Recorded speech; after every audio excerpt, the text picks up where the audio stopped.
Chapter 27. 10:05 a.m. Eastern Daylight Time. 6:05 p.m. Arabian Standard Time.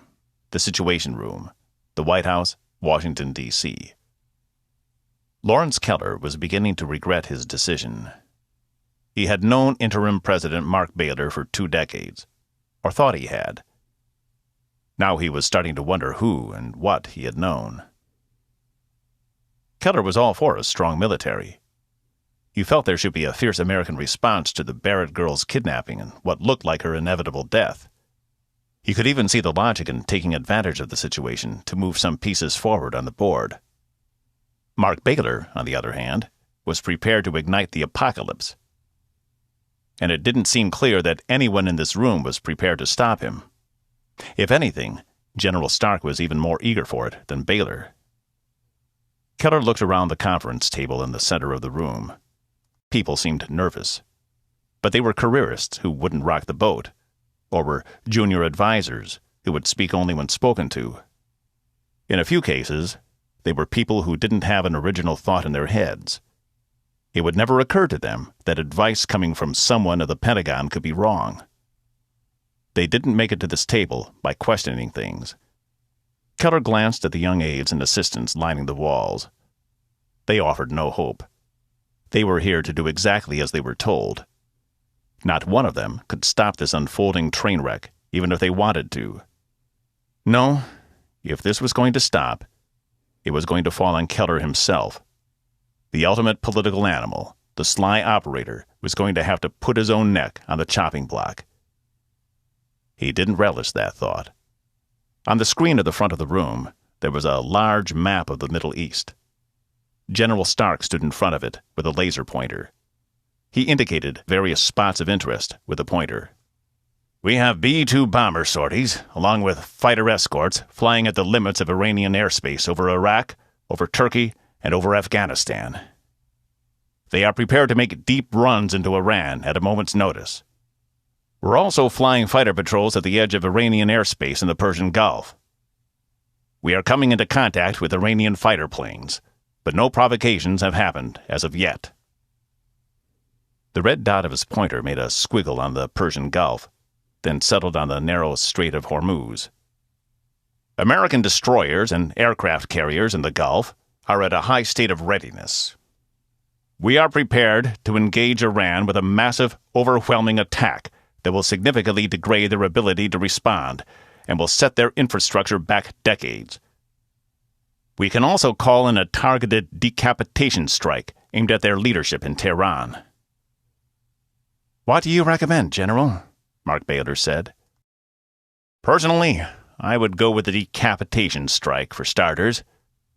We have a network of moles, agitators, and if need be, guerrilla cells that are salted through Iranian society. Some of that network has been rolled up in recent years, but some of it is still functional. Once we hit the leadership, the Supreme Council, then I would call for acts of sabotage and the organization of street demonstrations.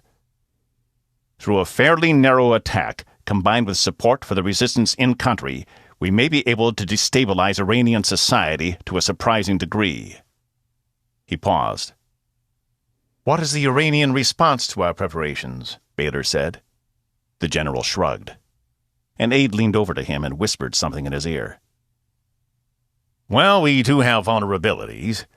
As you know, Iran has issued threats against the American airbase outside Doha, in Qatar, as well as our embassy in Baghdad.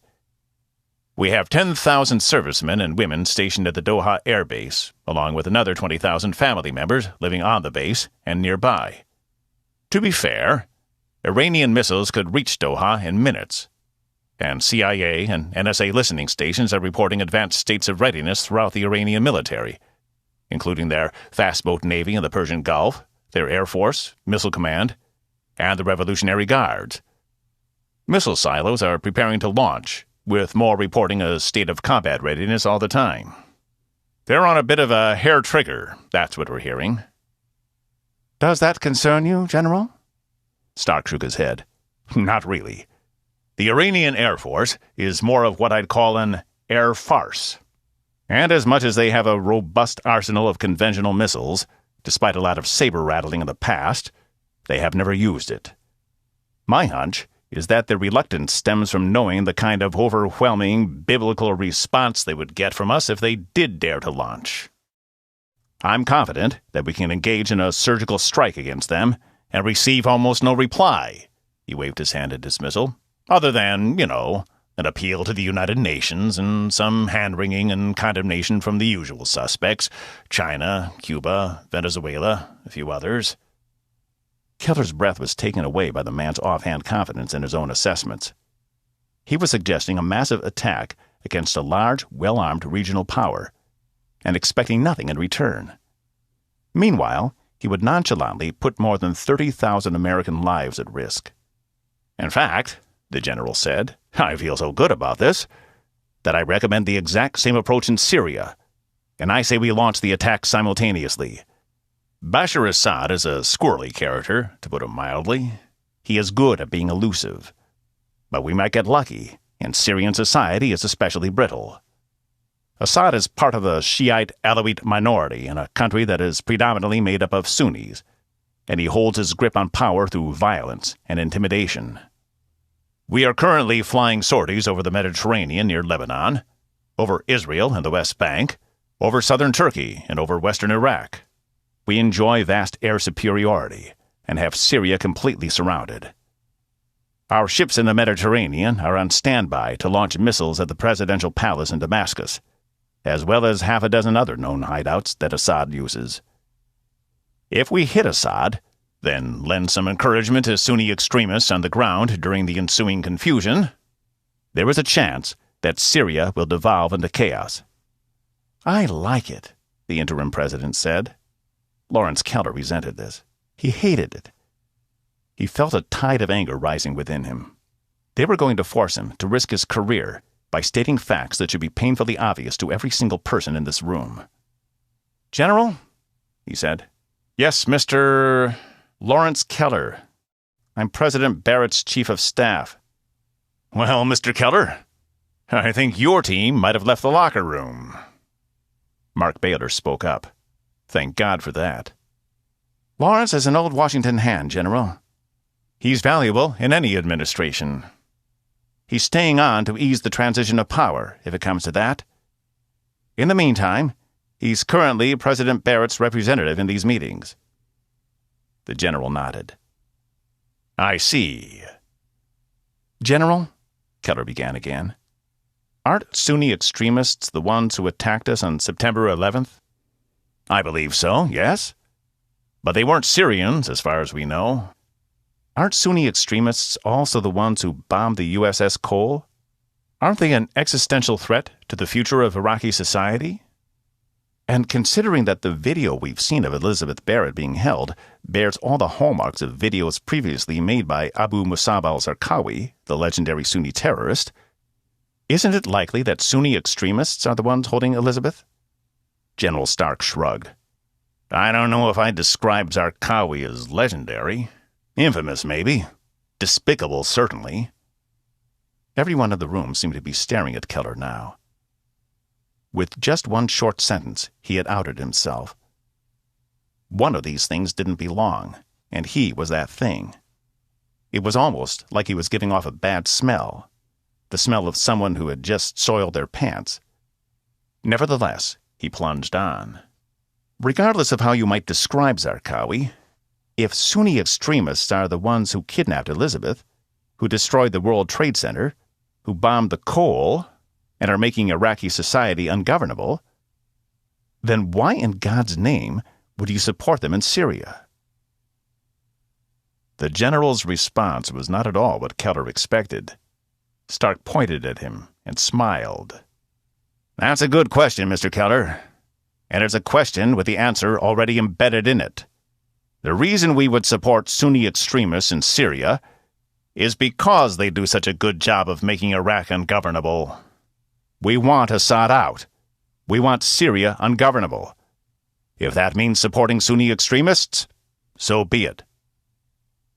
Sunni extremists are our enemies, Keller said. Stark nodded. Assad is also our enemy, and he's the enemy of Sunni extremists, and the enemy of my enemy is my friend." "Our friends are the same people who attacked on September 11th? The general shook his head. "Those were Saudis for the most part. I'm talking about Syrians. You're comparing apples and oranges." "And you, General, are suggesting that we attack two Shiite-dominated societies, even though the attacks against us have come almost exclusively from Sunnis, and it's very likely that the people who kidnapped Elizabeth Barrett are Sunnis." He stopped and took a breath. He hadn't realized he was going to have an outburst like this one. And it occurred to him that he was only halfway done. "During your planning, have you considered for one moment what effect all these attacks will have on the life of Elizabeth Barrett? We don't even know if she's alive or dead. What we do know is that a heavy-handed response is going to put her life at risk." Suddenly it came to him that earlier, in his rush to move David Barrett out of the way, he had been callous about Elizabeth and her chances of survival.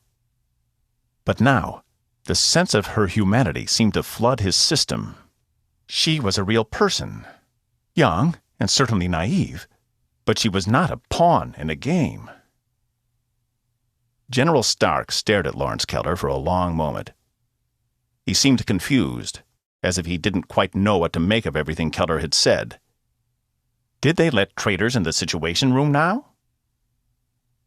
The general looked over at the interim president, as if Mark Baylor was a referee and Stark was hoping for an objective ruling. Baylor, in turn, looked at Lawrence Keller. He furrowed his eyebrows a little bit. "Are you okay?" he said. "I don't know," Keller said. He thought about it for a moment. "No. I suppose I'm not okay. Instead of talking about all the ways we can attack Iran and Syria, I'd suggest we talk about all the ways we can find Elizabeth Barrett." General Stark lifted a stack of papers on the table near his elbow. "Do you know what this is?" he said. Keller shook his head. "No. Why don't you enlighten me?" "This is pages and pages of leads about Elizabeth's possible location. This is lists of more than 200 high-level detainees with ties to Islamic extremists who are currently being questioned. This is 7 dozen covert operations that have taken place just today in an attempt to find her. This is frozen bank accounts and police raids in Switzerland, in Brussels, in Paris, in Madrid, all over Germany, and in London and Manchester, not to mention in Brooklyn, Baltimore, and Minneapolis.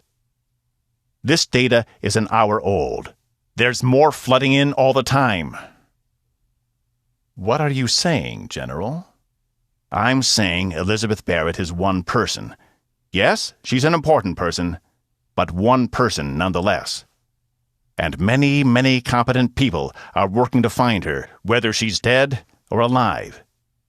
In the meantime, we have bigger fish to fry." "So we, the people in this room, have no responsibility to her?" Keller said. "Sir, we do have a responsibility to her," Stark said. "In all likelihood, she's already dead. And when the video turns up of terrorist savages beheading her for the world to see, our job is to avenge her death with a firestorm that no one will ever forget. We need to have a plan in place to do that." Stark paused and nodded at the truth of what he had just said. "That's our responsibility."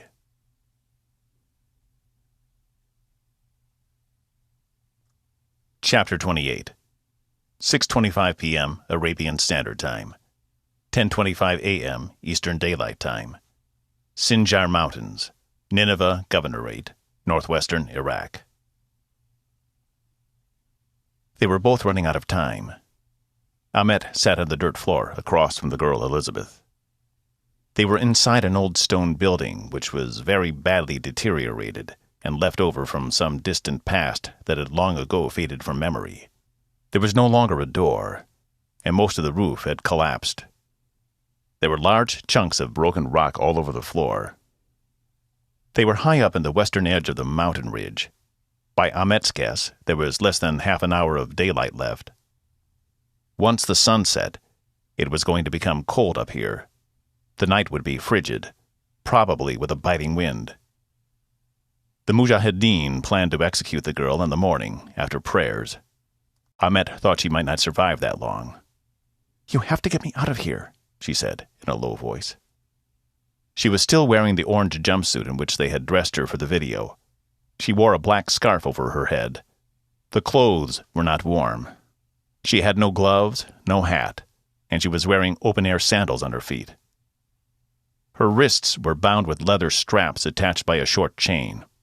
A sturdy chain was wrapped around her waist and attached to spikes, which were driven into the stone wall on either side of her. It was a makeshift arrangement which gave her some small freedom of movement. Indeed, it almost looked like she could squirm out of there. But what then? She was high in the mountains, far from any civilization, with dozens of Sunni fighters outside that door holding this ridgeline. There was nowhere to run. The militants had not fed her at all since she arrived. They had given her nothing more than a few sips of water. It was not out of cruelty or spite. They had very little food and barely any water for themselves. And with Kurdish fighting units roaming much of the lower reaches of the mountains, protecting the villages to the north, the east, and the south, it was unlikely the Mujahideen were going to obtain more food any time soon. They were free to head west, except there was nothing but more barren wasteland that way. No villages or farms to raid. Ahmet had also eaten nothing. But, like the holy warriors, and unlike the girl, he was accustomed to the feeling. In the camps, they often made you go without food for days. It was done to toughen you. He supposed it worked. He had spent a year eating well in Geneva, whatever and whenever he liked. Now he had not eaten since the day before, and he wasn't hungry at all. He was a little lightheaded, but he thought it was more from exhaustion, from stress, and from the altitude, than from lack of food. He realized that he might never eat food again. The thought didn't trouble him. "They're going to kill me," the girl said now. Ahmet nodded. "Yes, there's nothing I can do about that, I'm afraid." But was it really true? Was there nothing he could do for her? An odd thing had begun to happen. Before he had really met her, he had thought of her mostly as a thing, a prize, a goal to be reached. She was the daughter of an imperialist, someone to be targeted, taken, and killed. She should be slaughtered, as an animal is slaughtered for the table. But his feelings had begun to change. She was a person. She was a person adapted to comfort and fine things, who suddenly found herself in an alien environment, surrounded by people who hated her and planned to kill her for the whole world to see. And yet, she was trying to be brave. She was trying to adapt. She had not completely collapsed in the face of these things. He realized now that her death would in no way avenge the deaths of his sister and brother. It was a tragedy. It was a crime. But another tragedy would never fix it. Perhaps there was something more he could do for her. "They're probably going to kill me, too," he said. That part was true. He was a little surprised it hadn't happened already. The men of this militia unit were savages, uneducated, ignorant, vicious, and traumatized by combat. They were religious fanatics, yes, but they were also like dogs that had been beaten too much. Whatever affection or friendship that had once been in them was gone. Now they knew only how to bark and to bite. Far from a hero, they saw Ahmet as a stranger and as a liability. He was well educated in the sciences, and he spoke 4 languages. He had spent time in Europe. He was not a guerrilla fighter. His body was not built for the rugged terrain here. If it came to fighting the Americans on these hillsides or the Kurds, he would be useless, possibly worse than useless. "They only keep me alive to communicate with you. After that," he shrugged. "I don't care what happens to you," the girl said. "You did this to me, so it only serves you right if you die." She said it calmly and without spite. It was a simple statement of the facts as she understood them. The girl, who was raised, surrounded by opulent wealth and power in the Western world, could not know the circumstances of Ahmet's life. She could not imagine the forces that had brought them both to this place. He did not feel a strong need to try to explain them to her. Nevertheless, American Special Forces raided my village at daybreak 2 years ago. They killed my brother and my sister, ages 14 and 11. They killed numerous other people. Then they left. There was no explanation for their actions. She shook her head and started to cry again. She had cried a lot today. He was surprised by her capacity for it. He would have thought that by now she would have gone numb and been beyond tears. I don't believe you, she said. I don't believe a word you say. You were supposed to be a nice, normal guy from Turkey. You had a migraine headache, remember? Everything about you was a lie. He nodded. Okay. He glanced around the room. The afternoon was really fading now. Night was coming on. The last yellow light of day played against the concrete walls. It was beautiful. For an instant, he had a thought, a wish. But it was elusive and gone before it even formed. Ahmet, a harsh voice said. A mujahid stood in the doorway. He was a large man and strong. He had a thick black beard and piercing eyes. He was carrying an AK-47 rifle. He had 3 or 4 grenades hanging from his vest. He had been introduced to Ahmet as Sadiq Jarrah, a nom de guerre if ever there was one. Sadiq meant truthful. Jarrah meant daring. But Sadiq wasn't really supposed to be used as an actual name. It was an honorific, first conveyed on men of high integrity by Muhammad himself. This man, calling himself Sadiq, was an idiot. Yes? Ahmet said. do you have a satellite phone? The man said in Arabic. Ahmet stared at him. Sadiq was mostly a silhouette looming in the doorway, as day slowly turned to night. Ahmet was not certain how to answer that question. He hesitated to say anything. No one had asked him this before, and he had not volunteered any information. Do you? Sadiq said. Yes. Do you want to borrow it? Sadiq shook his head. You fool! Without warning, he marched into the room. He took the rifle from his back, turned the butt of it to Ahmet, and struck him hard in the ribs. The girl screamed. Ahmet raised a hand. Wait! Sadiq pulled the rifle back and struck him again. Then again. Ahmet curled into a ball, and Sadiq hit him in the back. The hit was harder than the others, and Ahmet felt a searing pain. The man had broken something, maybe a rib. Ahmet rolled onto his side, breathing heavily. Sadiq hit him again. Ugh. Stop, the girl said. Stop! You're going to kill him. Again Sadiq hit him, in the side this time. Something else broke. The pain was unreal. Sadiq hit him yet again. He leaned in close. I should smash your skull, you idiot. Do you not hear the helicopter buzzing the hillsides? Of course you don't. You are not a warrior. You don't hear anything. You don't see anything. You know nothing. He grabbed Ahmet's jaw in one vice-like hand. Look at me. Ahmet turned his face to Sadiq's. The man's hard, bloodshot eyes glared at him. They almost seemed to give off their own light. They were like lasers. A runner came up from the mountain with news from our spies in Baghdad. He risked his life to come here. The Americans are dropping commandos on the lower slopes. Why? Because they know we are here. They traced the satellite call from your parents' house to this very spot. Your parents are dead. Are you happy? They were killed by the Americans. You have destroyed your family and jeopardized everything with your own stupidity. Ahmet didn't respond. He simply stared at the man. Was it true? Of course it was. He saw now how this mission, this adventure he had gone on, could never have turned out any other way. His beloved parents. Give me the phone. Ahmet reached into his pocket. It hurt to move. His hand came out with a satellite telephone in its black plastic casing. Sadiq snatched it, dropped it on the ground, and smashed it to pieces with the butt of the AK-47. He looked down at Ahmet. You never should have had that. He turned away from Ahmet and faced the girl. He turned the rifle around and placed the barrel against her temple. She closed her eyes. She was trembling. "You're a pretty girl," Siddiq said to her in Arabic. Ahmet shook his head. Of course he wouldn't understand a word the man was saying. Siddiq probably didn't even care.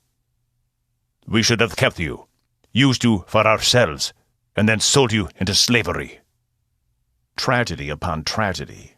Ahmet's entire family was dead. Now Siddiq was going to kill the girl. Once the Americans knew the girl was dead, they would kill all the mujahideen in this mountain. Some of the Americans would die. Oaths of revenge would be taken on both sides. The cycle would begin again. The girl. The girl. Her death would lead to the deaths of thousands. It would rain fire on innocents everywhere. More oaths, more revenge, more dead girls. Where Ahmet had fallen, there was a large chunk of broken rock. He reached his hand to it. He could barely get his fingers to grip it. It was solid, with sharp edges. Yes, he picked it up. Silently, he worked his way to his feet. He was scorched by pain. Siddiq had broken his bones. There must be internal bleeding. Siddiq still held the gun to the girl Elizabeth's head. He was still taunting her in a language she couldn't understand. His back was to Ahmet.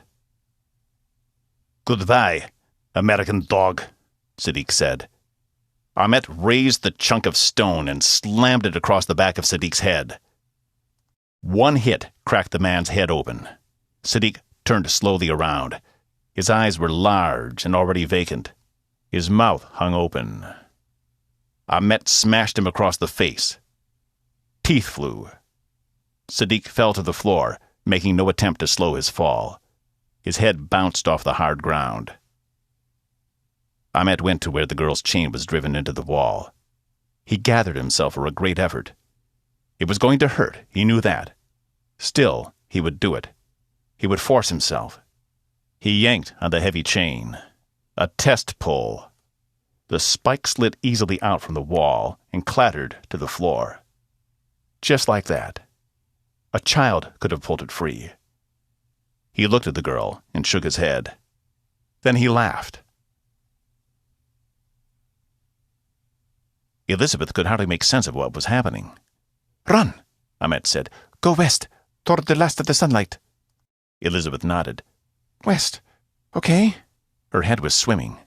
She was hungry, she was thirsty, and she was tired. She had been terrified of dying, but now she was much less so. They had made her say terrible things about her father, things she didn't mean, things she didn't even remember. She knew they were horrible, and that was all. She hated them for doing that. She tried to focus on what Ahmet was saying, on what it meant, but it was hard. A fighter had suddenly walked in, spoken to Ahmet in their language, and then started killing him. Then the fighter had turned his back on Ahmet, and Ahmet had killed the fighter instead. Ahmet was a slippery guy. Who could trust him? But Ahmet had also saved her life. "If I go west, is there a way down?" Ahmet shook his head. "No, I don't think so. But west will take you away from the Mujahideen, who are mostly deployed to the east. They will try to hold the line against the enemy coming uphill. The terrain here is harsh. There is nowhere for the Americans to land." "So what's to the west, then?" "The cliffs." She stared at him. "You are wearing bright orange," Ahmet said. "If you are lucky, your friends will see you from the sky. If you are unlucky, you can still choose your own death, and not the one the militants would choose for you." It took a few seconds for that idea to sink in with her. "Jump?" Elizabeth said. "From the cliffs?" Ahmet nodded. "Yes." Elizabeth didn't love the sound of that. Maybe there was another choice here, one that Ahmet wasn't thinking of. She had learned that in a business class once. Look for the third option, the one that was being overlooked. "What are you going to do?" she said. He had picked up the other man's gun and was checking the ammunition. Now he was taking what looked like hand grenades from the man's vest. "I'm going to die protecting you," he said. She gestured to the gun. "Do you even know how to use that thing?" He patted the barrel. A ghost of a smile appeared on his face. "Of course. I was trained in the jihad camps." He put the gun down and began to go through the dead man's pockets. There was blood soaked into the dirt near the man's head.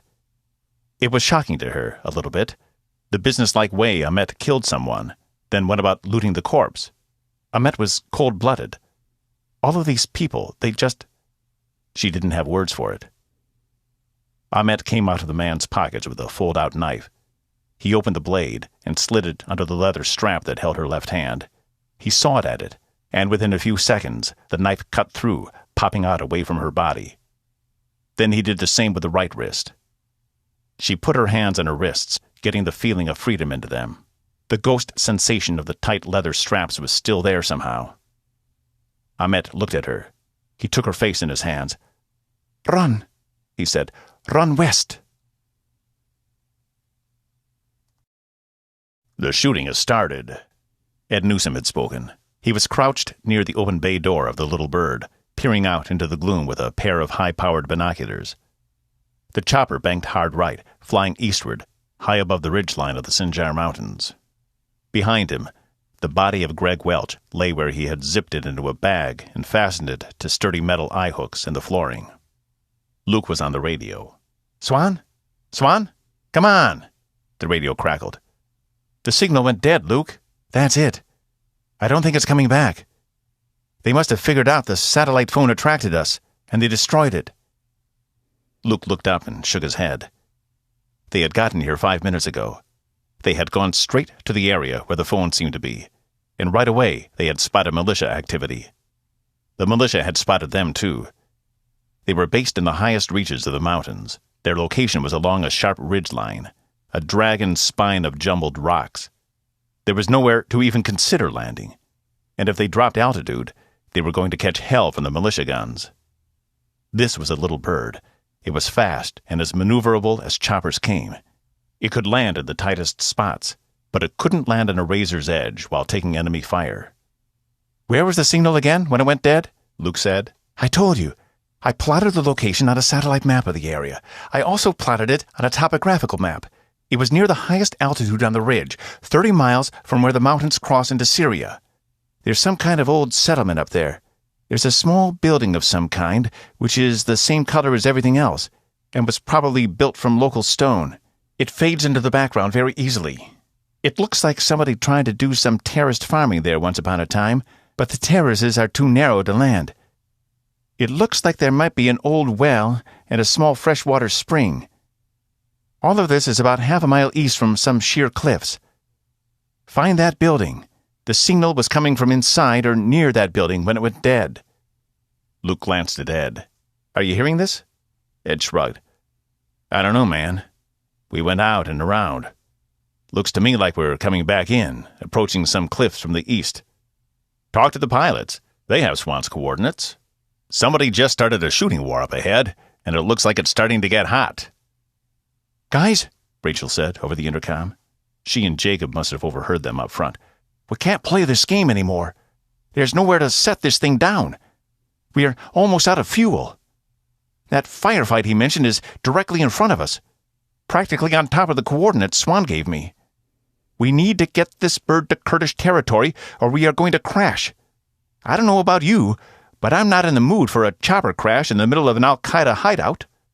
Luke raised a hand to no one. "Okay, Rachel, okay. Swan? Who is shooting at whom?" "2 platoons of Marines dropped in from Huey's near some friendly Kurdish positions on the lower slopes about 10 or 15 minutes ago. I'd assume they got their bearings geared up, and they're starting to fight their way uphill."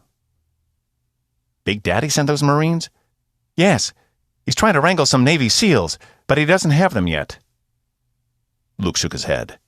This didn't sound right. It was going to take those Marines all night to push uphill against positions held by even a handful of religious fanatics. Luke had an idea. He ducked his head into the cockpit. "I'll strike you a deal." "Name it," Jacob said. Both he and Rachel were staring through the windshield and monitoring controls at the same time. "Put me right over Swan's coordinates, even if they're shooting. Hold that position for 10 seconds and let me get a peek down there. Then we'll go anywhere you want. Sound okay?" Jacob glanced at Rachel. She shrugged. "Sounds good," Jacob said. "Just don't blame us if we get our skin shredded." Luke looked out the cockpit windshield. There were flashes of light up ahead. "I won't blame you," Luke said. An image of the disastrous Afghanistan mission flashed through his mind. I'll blame me." "Fair enough," Jacob said. "We'll be over those coordinates in 30 seconds. Let's make this quick." Luke ducked back into the cabin. "Eyes sharp, Ed. We'll be there in half a minute." "We're already there, white man. Passing over those cliff faces now." Luke pulled a long metal box out from under the bench. He shoved the body of Greg Welch out of the way. He turned a silver knob on the left, then on the right, and opened the box. More weapons in here. An MP5 with 3 loaded box magazines, an M17 grenade launcher, half a dozen grenades. Not enough. Not nearly enough. "What's the armament configuration on this bird?" he shouted at the cockpit. "1 M230 chain gun, 2 Hydra rockets," came the reply. "What about Hellfire missiles?" Luke said. "They weren't loaded," Rachel said. "You were just going to interview someone, remember? We weren't going to need all that muscle." Luke grunted. Lesson learned. Always load up the weapons. Overload them if necessary. Too much was better than not enough. "Oh, man," Ed said. "Stone, you better see this." Luke went to the bay door. Ed pointed at the ground toward their right. In the last of the fading daylight, Luke saw a tiny figure in bright orange go running by, headed toward the cliffs. Just behind that figure was where the shooting began. Another figure was firing back the way the orange figure had come. From that direction, at least 24 others were approaching. Some were running fast. Some were stopping and shooting. The bright muzzle signatures of automatic weapons lit up the night like fireflies. The faraway blat of machine gun fire came to Luke on the wind. "Oh, my God," he said. "The girl," Ed said. "Elizabeth." It was. It was a girl in an orange jumpsuit, just like Elizabeth had been shown in an orange jumpsuit in the video. It took Luke a long second to process the information. A wave of unreality washed over him. All this time, he had been focused on the telephone, finding it, capturing the person holding it, and then asking more questions. The right questions, put to the right person, could bring them closer to Elizabeth. He never thought, not for 1 second, that Elizabeth would be in the same place as the phone. Luke jumped up and poked his head back into the cockpit. "You gotta put us down there. Did you see that? The president's daughter is down there, running for the cliffs. They're right behind her. You gotta drop us. Somehow, you gotta put us on the ground." The 2 pilots turned and looked at him. "What?"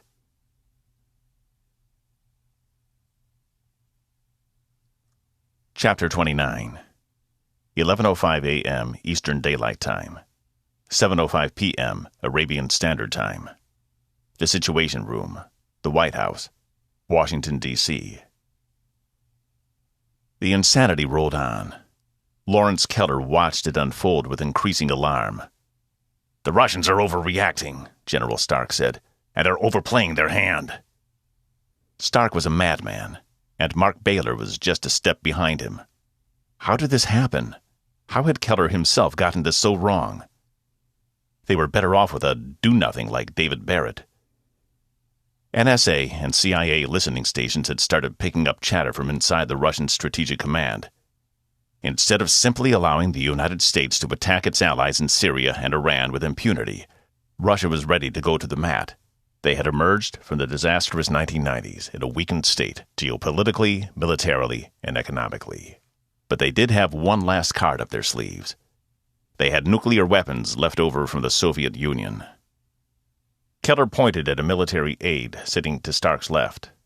"Can we hear that assessment again, please?" Stark shook his head and sneered. "Mr. Keller, you have no authority here, and you have no military experience. I'm not sure we need to—" "Incorrect, General," Keller said. "Do your homework. I am the authorized representative in this room of the duly elected President of the United States, David Barrett. I served in the United States Marine Corps, 2nd Battalion, 5th Marines from 1967 to 1971, with 2 tours of Vietnam. I spent the month of February 1968 in Hue City, taking it back from the NVA. I probably have as much combat experience as you do, General, if not more." Lawrence Keller was all the way out on a limb now. The situation was nuts, and as a result, he had lost his mind. Mark Baylor was watching him closely. Everyone was watching him. It was impossible to put the genie back in the bottle. It was impossible to fade back into the woodwork. "Now let's hear that assessment again," he said. The aide looked down at the paper in his hand, paper had been passed to him from a runner who had come downstairs with the latest printouts. The aide cleared his throat. As of 1100 hours, Eastern Daylight Time, May 8th, Russian Strategic Command appears to have mobilized far-reaching military assets in response to American activities in the Middle East. Russian bombers and fighter planes are patrolling at the edge of American airspace in the Bering Strait and have penetrated across the Arctic Ocean, testing British RAF response in the North Sea and buzzing Canadian airspace over Newfoundland and Labrador.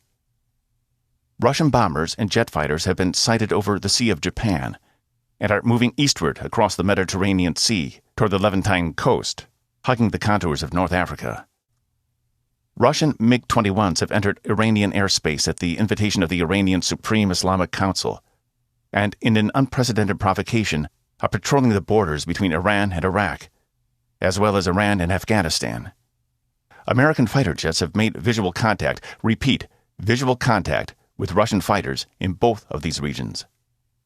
The aide turned over the page and skimmed the next one before reading aloud. He appeared to be a man of about 35. His face had blushed red while reading the first page of the intelligence report. He cleared his throat again and breathed deeply. Perhaps most worrisome, more than 200 missile silos across the Russian heartland and Siberia are reporting states of combat readiness. These include launch silos for nuclear-equipped intercontinental ballistic missiles targeting the United States. Russian Strategic Command has issued a communiqué stating that any American or NATO attack on Syria or Iran will constitute an act of war against the Russian Federation and will be treated accordingly. He looked up from the paper and stared at Lawrence Keller. He raised his eyebrows as if to say, "Satisfied?" "Thank you," Keller said. "They're bluffing," General Stark said. "What makes you think that, General?" Stark raised a bound sheaf of papers from the table in front of him. Stark was a man who was fond of paperwork. "I've brought a Pentagon intelligence assessment of Russian strength relative to our own, which was developed over the past 18 months. I brought it because I anticipated the possibility that they would pull these kinds of antics in an attempt to get us to veer off course. I'd like to summarize its findings, if I may." Mark Baylor nodded. "Please do." Stark nodded. "Thank you, Mr. President." It irritated Keller to hear Stark calling Baylor by that title. He should call him Mr. Interim President, as unwieldy as that might sound. David Barrett was the true President of the United States, and as soon as this meeting was over, Keller was going to get started on a plan to reinstall him. "Fact," Stark said, raising a finger. "Russian Air Force, naval, and ballistic missile capabilities have degraded significantly since the collapse of the Soviet Union. As of December 2003, more than 50% of the MiG fighters in their arsenal are legacies left over from before the collapse. Maintenance on them is suspect, and we believe that at least 5%, and possibly as many as 10%, are not even flight-worthy as of this moment. In any event, MiGs, new or old, are no match for our modern F-A-18 fighter jets. Their pilots are no match for our pilots. The Russian jets patrolling the skies are so much window dressing." Stark barely paused for breath. He raised a second finger. "Fact," he said. "The Russian Navy is in worse shape than their Air Force, if that's possible. Many Russian ships and submarines are rusted hulks that can barely leave port. In August of 2000, less than 5 years ago, gentlemen, the Russian nuclear submarine Kursk exploded and sank during naval exercises in the Barents Sea. The first major exercises the Russians had attempted in 10 years. All 118 crew were lost. Russian communication systems and command and control were so poor that for 6 hours the Russian Navy didn't even realize the ship had gone down. An internal assessment conducted by the Russian Navy, which we intercepted, suggests that sailor morale is as low as it's been at any time in the modern era." He raised a third finger. "Fact. Russian infantry units performed so poorly and so chaotically during the 2 recent Chechen wars that we do not anticipate them being deployed against us in any theater at the current time. We would welcome it if they were. Their leadership corps are some of the same people responsible for the humiliating debacle in Afghanistan during the 1980s. The vast majority of their foot soldiers are either young, inexperienced, and poorly trained, or have gone through adverse experiences in Chechnya, with the attendant psychological damage that suggests." He stopped speaking. It was quiet in the room. "Thank you, General," Mark Baylor said. He looked around at the faces gathered there. The last face he reached was Lawrence Keller's. "I like it," Baylor said. "I think we need to strike while the iron is hot. Let's go forward with the attacks." Lawrence Keller sighed. "Mr. Interim President," he said, trying the title out. It sounded fine to his ears. It sounded almost emasculating, as though Baylor was the caretaker of a small non-profit organization for children, while the executive director was recovering from hip replacement surgery. "Mr. Interim President," he said again, more forcefully this time, "that's all well and good, and I'm certain we can defeat the Russians in any conventional theater of combat. But we haven't heard anything from the General about their nuclear and ballistic missile capabilities." "General?" "You already know what I'm going to say about their ballistic missile capabilities," Stark said. "Well, a few moments ago, this gentleman to your left told us that more than 200 Russian missile silos are reporting full combat readiness. I'd like to hear more about that, if I might, before we launch a war against the world's other major nuclear-armed power." General Stark's voice suddenly rose in anger. "In what capacity are you acting that you think—" Keller pointed at Stark. "I already told you what capacity. I am the representative of the duly elected—" Stark looked at Baylor. "Mr. President?" Baylor shrugged and nodded. "Just give him the assessment," he said, "so we can all get out of here." "Okay," Stark said and sighed. He turned to a new page. "Give us all of it," Keller said. "Don't hold back." Stark stared at him. "Russian ballistic missile capability is a shadow of its former self," he said. "Many of the weapons systems have not been maintained or upgraded since the late 1980s. Command and control has degraded, as have general communications system-wide. We believe that some silos are reduced to making telephone contact with Russian Strategic Command. Their missile defense and distant early warning systems are Cold War-era leftovers, and may be non-functional by any modern standard. However, the sheer size of the original Soviet arsenal is a matter of some concern. If even 50% of the original arsenal is still operational, and we believe it is, then it's clear that an even toe-to-toe nuclear exchange would be a disaster for both them and us." Keller shook his head. "And you would like to instigate a war with them, General?" Stark's face turned red. He raised a single finger. "The Russians are not going to risk a nuclear war over Iran and Syria." "Is that a fact, or is that your opinion?" Stark's eyes were on fire. "Sir, if it comes to that, we can win a nuclear war against the Russians. My intelligence shows that a massive preemptive first strike on the Russian mainland, with simultaneous launches from our ballistic missile silos, as well as our nuclear-equipped submarines and destroyers, would overwhelm—" "General, are you insane? Should we really risk a nuclear war just because you want to attack Iran? I remind you that the President's daughter has been kidnapped. We should be sifting through intelligence data about her whereabouts, rather than—" Stark's voice rose almost to a shout. "Completely overwhelm their missile defense capabilities, resulting in the loss of more than 90% of their—" Keller didn't know what to say. He stood and pointed at the general again. "Behold a pale horse," he shouted, quoting the Book of Revelation, "and its rider's name was Death, and Hades followed close behind. And the two were given dominion over the earth, to kill by sword and famine and plague, and by the wild beasts." Stark stopped. He gaped at Keller. "Did you just ask me if I was insane? Listen to what you're saying." A man at the conference table stood. He was a tall man with wire-rimmed glasses. He wore a light blue dress shirt and khaki pants. A dark blue blazer was draped over his seat. A wire hung from his right ear, suggesting he was listening to information coming from somewhere else. He was clearly not military, but he was also dressed a little bit casually for normal government work. He had been sitting there quietly this entire time. His appearance was utterly nondescript. He was not a man who stood out or would be easily remembered. He could be anyone.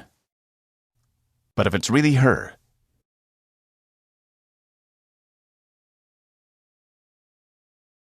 But if it's really her, she is in the mountains of northwestern Iraq.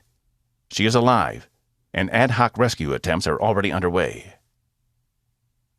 He paused and looked at Mark Baylor.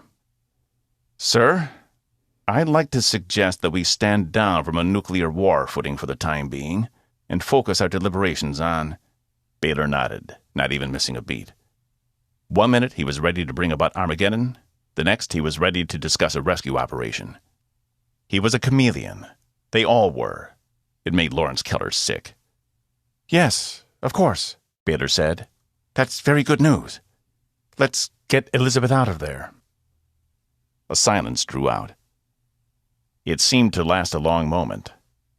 Keller was still standing, frozen in place, his finger pointed like a gun at General Stark. Stark's mouth was open, as if he was about to speak. Are you gentlemen okay with that? The CIA agent said. I'm fine with it, Keller said. Of course. I welcome it. General Stark? The agent said. We need to act fast and assist the rescue attempt in any way we can. At the very least, we need to put the assets in place to secure the region where we believe she might be. We need to do that now. Stark shrugged. He turned the paper over in front of him. Okay, he said, but I think we're losing an opportunity.